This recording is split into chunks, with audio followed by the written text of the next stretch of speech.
কিছুদিন হলো আমাদের স্বামী স্ত্রীর মধ্যে একটু মন কষাকষি চলছিল। মানে উনি এতই তার বন্ধুদের সাথে ব্যস্ত, আমাকে আর ঘুরতে নিয়ে যাওয়ার সময় হচ্ছিল না। আর আমি বাইকে চড়তে ভীষণ ভালোবাসি, আর বিকেলবেলা একটুখানি ঘোরার সঙ্গী না পেলে আমি পাগল হয়ে যাই। তাই দুঃখ করে বলেছিলাম তোমার বাইকে আর কোনোদিন উঠবো না।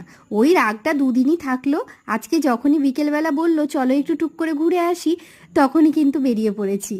আমরা যেখানে থাকি সেখান থেকে একটু ভেতরে, একটু গ্রামের দিকে এসছি। আসলে কিছুদিন হলো আমরা এখানে একটা জায়গা নিয়েছি, তো সেই জায়গাটাই দেখতে এলাম। এই যে বাউন্ডারিটা দেখছো, এই ঘেরা জায়গাটুকু হচ্ছে আমাদের। যাই হোক, এত সুন্দর পরিবেশটা ছিল, আর কি সুন্দর হাওয়া দিচ্ছিল, দারুণ লাগছিল। অনেক কিছু খাওয়ার কথা বলছিল, কিন্তু এসছি বাড়ি থেকে মাংস ভাত খেয়ে। এটা ভোটের দিন বিকেলের গল্প, তাই জন্যেই শুধু চায়েই সারলাম।